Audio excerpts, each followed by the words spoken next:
Bilinguals. What's your they didn't know I spoke their language story? Story 1.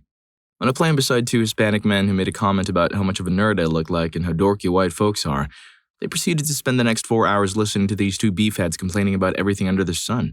This included no small amount of mean-spirited comments on how I was so overdressed and it was a good thing that I couldn't understand them. I didn't make as much as a single peep. Now, I stayed as silent as an awkward giraffe trying to bend into the wall at a party for elephants because I knew it wasn't my place. I would play the long game, even if it meant staring out the window for 4 hours straight. I had my plan set in motion. As we began exiting the plane, I asked my clueless neighbors, in crystal clear Spanish of course, if they could pass me my bag from the overhead bin and casually mention that I was a translator. The color slowly drained from their faces as they realized that every time they had made snide comments about everyone in the plane or talked about their problems and a variety of other topics, I had understood it all. If I could only bottle that expression and sell it. If only.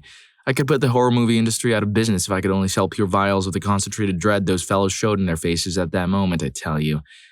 But in all seriousness, there are so many people in the US who are fluent in both English and Spanish that one should never assume they can speak in Spanish to keep their discussion private. Story 2. I look mixed. I'm pure Cambodian, but I've been confused about being mixed with black. When I was in 2nd grade, I went with my mom to her doctor in Long Beach, which is mainly Cambodian populated in that area. My mom went inside her doctor's office, leaving me in the waiting room. As soon as the office door closed, these two old Cambodian ladies started talking Khmer, saying how she's a single mom, she's not, and how she had a black baby, me.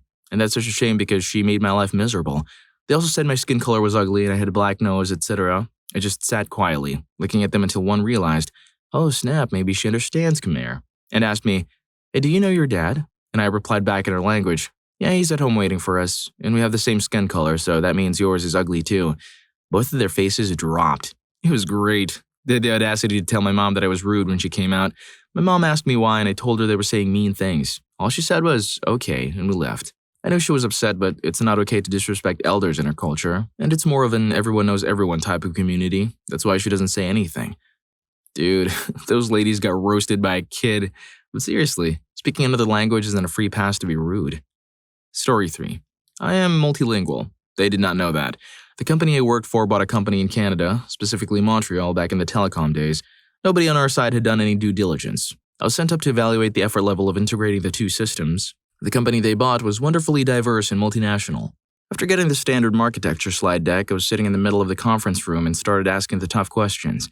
Without delving into details, people to my left started talking in Arabic about all the work they'd have to do to get us an interface, and the people on my right started talking in French about all the back-end work they'd have to do to make a viable product. I let the conversation develop for a while.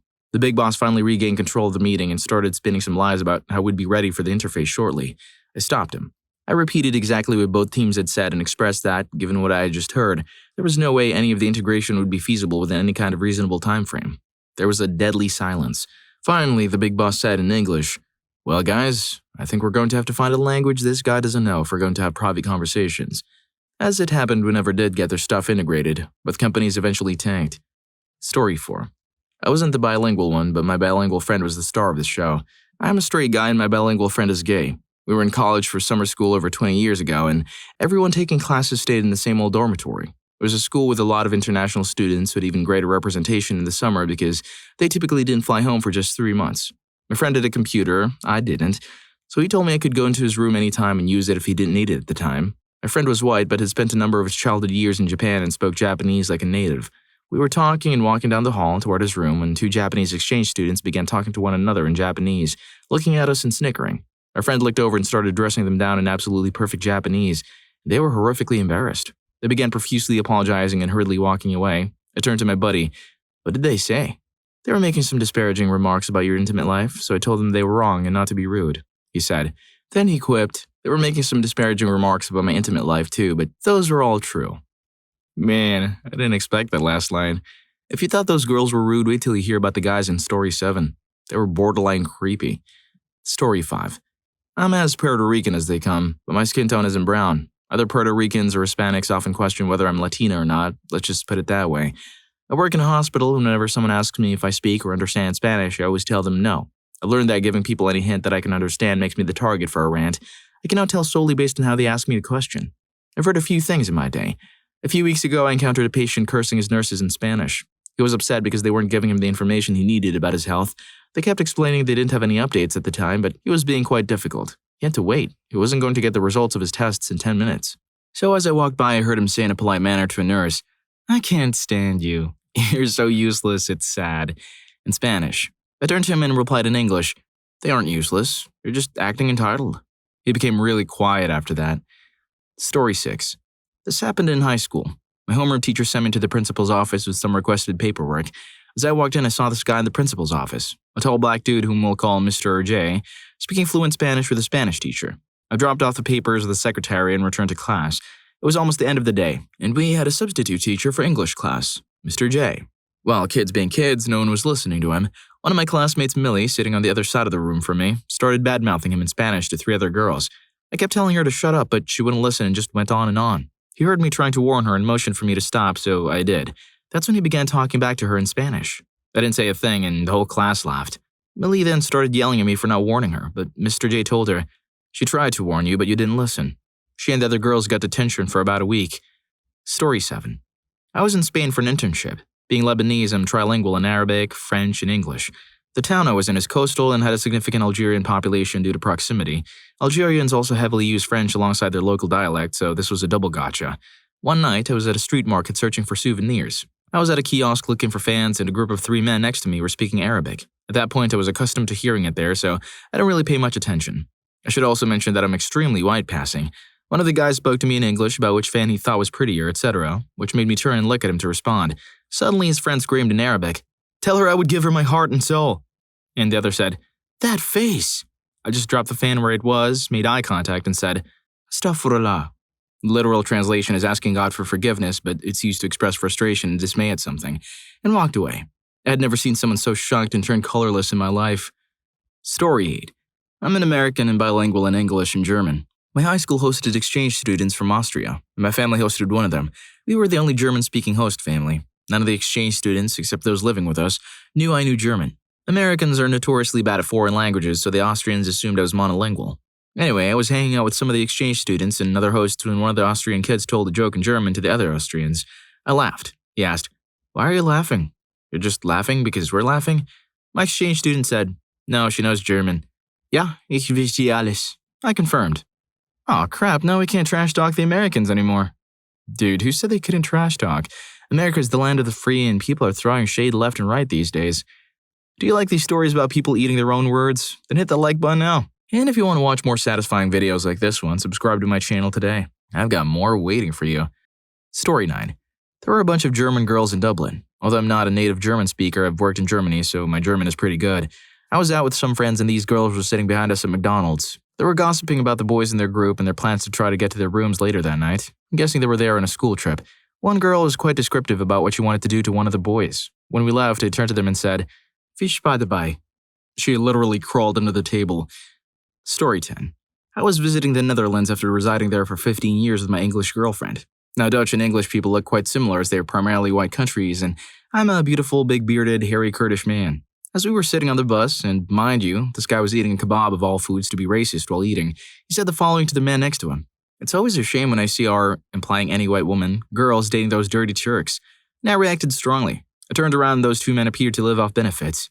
I said something along the lines of, "If we never came to this country, you wouldn't be gorging on that kebab, you old," then sat back down as if nothing had happened.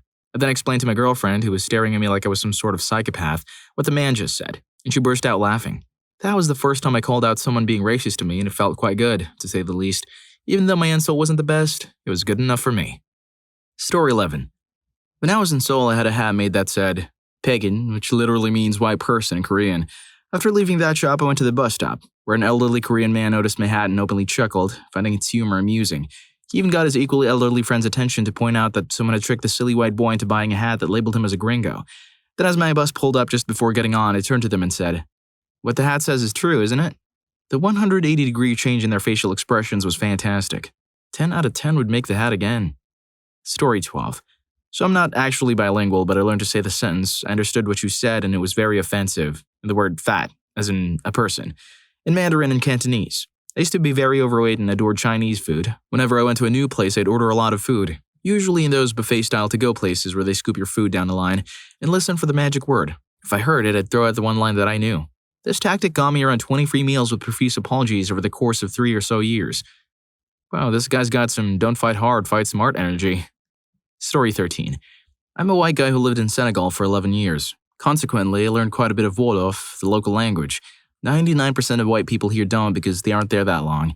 Anyway, there are a few times when people were talking about me or to me in Wolof without knowing I understood them. Once there was a group of people at the beach and one of them greeted me with a Wolof insult for white people. Red ears, but he said it in a nice way, as if I wouldn't know he was insulting me. He kept talking to me in Wolof and I responded in French, saying that I didn't understand. Well, in reality, I understood very well. After a minute, I had enough and said in Wolof, "Okay, I'm going. I'll see you around, black ears." His friends had a big laugh and I moved on. Story 14. I'm a nanny, and I've been one for several years. I went for an interview with a family. The mom seemed to be impressed by my qualifications, but the dad was acting pretty hostile. He kept saying in French that he didn't think it was a good idea to hire a person of color. I replied in French that I didn't want to work for a racist. Story 15. I was in a hostel in New Zealand standing in the kitchen when two Germans next to me had a heated discussion about what was going wrong in the relationship. Apparently they traveled together but were caught in some kind of, "Hey, we feel a bit mischievous when we see each other, but it's also kind of awkward and we don't know what's going on between us at this point" situation. The guy seemed to have a public meltdown, and she was playing the role of let's pretend I'm super angry and I don't care what he says, but actually, I'm obviously shaken because this is all too much for me. Then he asked me to pass him the salt and I faked the French accent saying, "Oui, mon ami," and handed him the salt so as to not blow my cover. Story 16. I worked as a part-time clothing model for a while in an Arab country. I am Arab, but apparently I don't look like it. Anyway, we had to walk around this convention and show the clothes, wearing heels on a carpeted floor. I was young and didn't know how to walk well in heels yet. The carpeted floors didn't help either. The woman there didn't know I spoke Arabic and started making fun of how I was walking. I went up to them and asked in Arabic where the bathroom was. They looked so surprised and embarrassed at the same time. It was lovely. This is the moment where people would drop a comment with emojis like, "Yes, slay queen." Story 17. It's the reverse of this, actually. I didn't know they spoke my language. I asked my mom in Vietnamese if I could have the Mexican ice cream near the checkout. That stuff is the best thing ever, and was begging her since she thought I had too many sweets. This older white man turns around and says, "It's pretty good ice cream," in our language. My mom and I stared blankly at him in awe. It was the first time I'd ever heard a white man speak Vietnamese. It wasn't flawless, but I could understand him. It was actually pretty awesome. He noticed our faces and was just like, "Yeah, my wife's family does the same." Story 18. I used to work as a dealer in a casino where our biggest, richest clients were Chinese. I don't look Chinese, but I can understand and speak the language. Sitting down at my table, they thought it was safe to discuss techniques to be sneaky behind my back, and also talk about me a little. I'm young, so I got some creepy remarks. They never understood how they never got away with things, as they never made any indication I understood them. Story 19. When I was in college, I visited Ecuador with my grandmother. My family's from Ecuador. I was born and raised in the U.S. While we were walking around town, a group of U.S. Marines passed by us. One of them approached me and said something in English along the lines of wanting to get with me. I responded in English, "What did you just say to me?" The surprised look on his face was priceless. Lol. Story 20. Visiting South Korea with my wife, who is a native of that country, I am shaped like a lumberjack and have a big red lumberjack beard to match. Nearby, a group of Korean women in their 50s and 60s were laughing and calling me a bear, which I found hilarious. So one of the older ones says, "Gom, bear," to me as she passed by and I started laughing. She makes that face like, did he understand what I just said? So I raise my arms and make a playful growl at her. She's horrified and starts apologizing while her friends all cover their mouths and giggle, as Korean women customarily do. I love Korea. Story 21. I'm fairly tattooed and worked in retail, specifically in a shoe shop. I was serving a very rude woman and her daughter, both of whom clearly thought they were better than me. Every time they asked for shoes, they told me, in English, that I was very slow to fetch them and bad at my job. I was only on my third shift. The atmosphere turned pretty sour because, obviously, they were being rude and it annoyed me. As I was boxing up the shoes they wanted, the mother turned and said something like, "Don't ever get tattoos. This is the kind of person that has them. Working in retail with absolutely no brains and tattoos reflect that, blah blah blah." In Italian, I simply replied, "Non sono d'accordo, ma grazie." She looked absolutely humiliated and quickly left. Dude handled it like a boss. Those Karen's faces must have been priceless. Story 22. When I was younger, I went to the park with my sister. We both looked very white, and no one would know that both of us speak Mandarin fluently unless we told them. Some money must have fallen out of my sister's pocket, and in Mandarin, we hear a mother talking to her daughter, telling her not to let us know we dropped money so that they could pick it up after we left. Both of us turned around straight away, and my sister picked up her money while both of us gave them the dirty looks, and we changed our conversation to Mandarin. The look of horror in both of their faces will forever be burned into my head. Story 23. So I was living in Barcelona and dating a Swedish girl about 10 years ago. Got really into studying Swedish, watching Swedish films and learning vocabulary and stuff. So we went on vacation to Portugal with a roommate over the summer and we're on the beach. I'm listening to a conversation that they're having between themselves and honestly, I do not understand much of it. But then this moment of pure clarity, I heard my girlfriend say, sometimes I look at him and I just think, why? Oh man, I confronted her about it. I've never seen someone turn so red in my life. Story 24. I was playing chess with a guy and he was talking to a friend. My opponent starts speaking in French, which I can understand. He was saying stuff like, my opponent sucks. I'm going to easily win against him. It was pretty amusing watching him criticize me, and then I still won the game. It was pretty bad, but so was I back then. I told him I understood French after I won. Story 25. Teacher here had a student with serious issues concerning authority. Essentially, he would cuss out nearly anyone who tried to tell him what to do with every name in the book. One day he thought he'd get creative and started swearing in Spanish to avoid consequences. Long story short, I would pay to have a picture of his face when I replied in fluent Spanish, but he was going to call his mother and repeat what he had just said. Story 26. A week ago at my workplace in 7-Eleven, an older, larger lady entered. She had 2 young children with her and was speaking to them in Spanish. Despite this, she greeted me in English. While I was ringing up her items, she cautioned her kids in Spanish, saying, always stay out of the sun or you'll end up as dark as her. I didn't know who this woman thought she was, so in Spanish I replied, at least there isn't an earthquake whenever I walk. She became angry and left without paying. Oh yeah, she woke up that day and chose violence. Hey, if you're craving more stories about people getting served a cold dish of karma, you gotta check out What's Your Best Karma Story? Story 2 is intense AF. Don't miss it.